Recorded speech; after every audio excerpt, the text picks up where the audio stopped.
So I want to start this video by saying shout out to my dad, who thought it would be a good idea to raise me as a Tottenham fan, who have just lost 2-1 to Ipswich at home, our fifth defeat of the season already. 5 losses in 11 games. Are we taking the mickey? Are we... Ironic, because we missed him today. I'm simmering. I'm embarrassed. I am fuming. I am confused. I am shocked. I'm so many different things right now. How can you lose 2-1 at home to Ipswich? The only team left in the Premier League who hadn't won a game. You go and beat Manchester City, you go and beat Aston Villa, and then you go and lose to Ipswich. It's absolutely unacceptable. Ange Postecoglou is a very, very lucky man. 16 points from 11 games in the Premier League season. And it's not his first season now. It's his second season. And the patterns and the inconsistencies at Tottenham are not going away. They're not going away. For context, Nuno got sacked when Spurs were on 15 points from 10 games. So we have 1 point more in 1 game extra than what we had under Nuno Espirito Santo. We are lucky, or I should say Ange Postecoglou is lucky, that Tottenham are committing to this project because they've been through too many managers over the years, because he is very, very lucky to be in the job at the moment. That is what I'll say. I don't want him sacked. I don't want another new manager. I don't want to go through the process all over again. But things have got to change, and they have to change quickly. We have gone behind in all but one of our Premier League games at home this season. All but one. The only game we have not gone behind in, at home, in the Premier League, is when we beat Everton 4-0.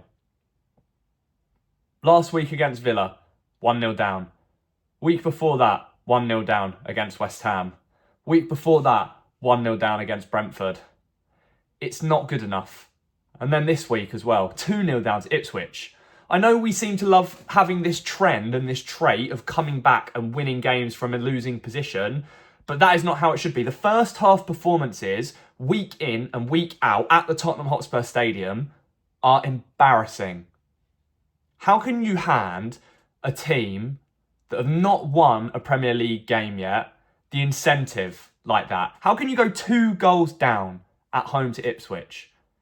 A team that are aspiring to win trophies. A team that are aspiring to be in the top 4. Supposedly one of the big 6 in the Premier League. And yet we've lost 5 games from our first 11.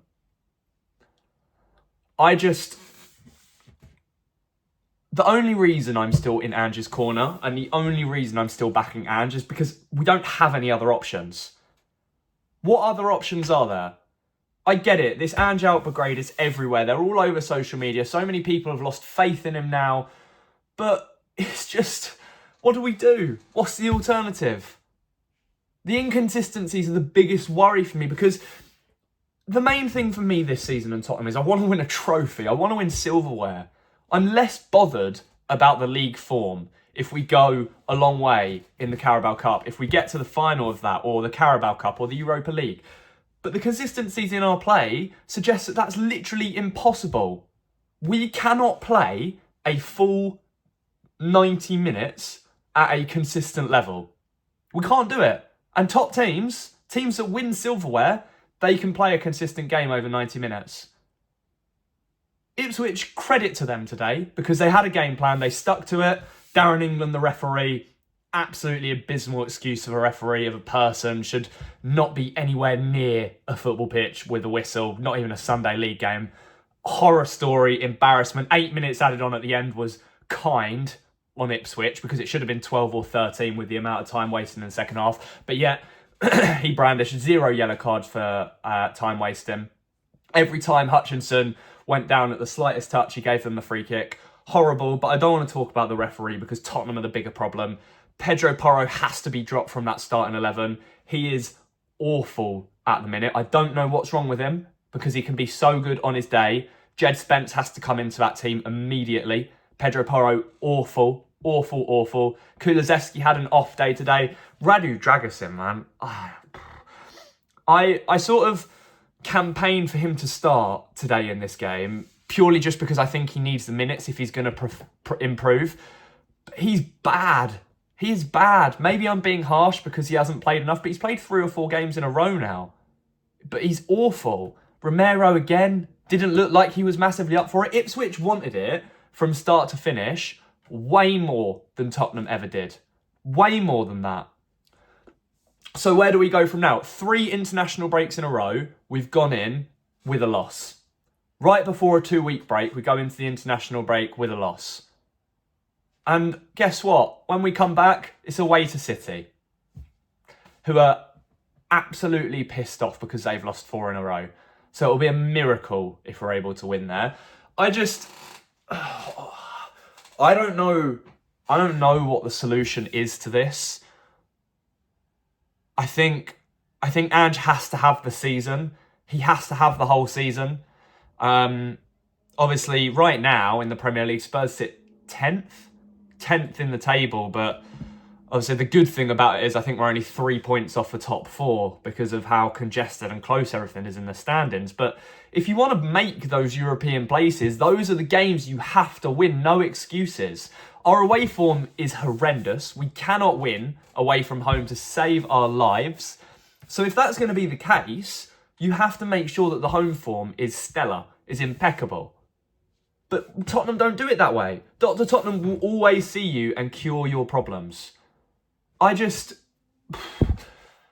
head is on Mars, and I hate sitting here and almost shouting at the camera, but I mean, you guys must feel as frustrated as I am. There aren't any excuses for it. Oh man, it gives me a headache. Honestly, it takes years off my life. Years off my life. But I guess the upside is we don't actually watch or have to watch Spurs for the next 2 weeks. I guess we all just take the bitter pill. We swallow the bitter pill. We move on. City next up. De Bruyne's back. Haaland's back scoring goals. It's not looking good. The Ange out brigade is growing by the day. We just lack things. He made subs too late today. Too late. He gave Maddison 6 minutes on the pitch to make an impact. Sonny was off it. I hate criticising Son because he can do so much good, but those are the games where we need him. We need the captain to step up in those moments. I thought Udogie had a really good game. I thought Bentancur was excellent. Oh, God. Really, really, really frustrating day.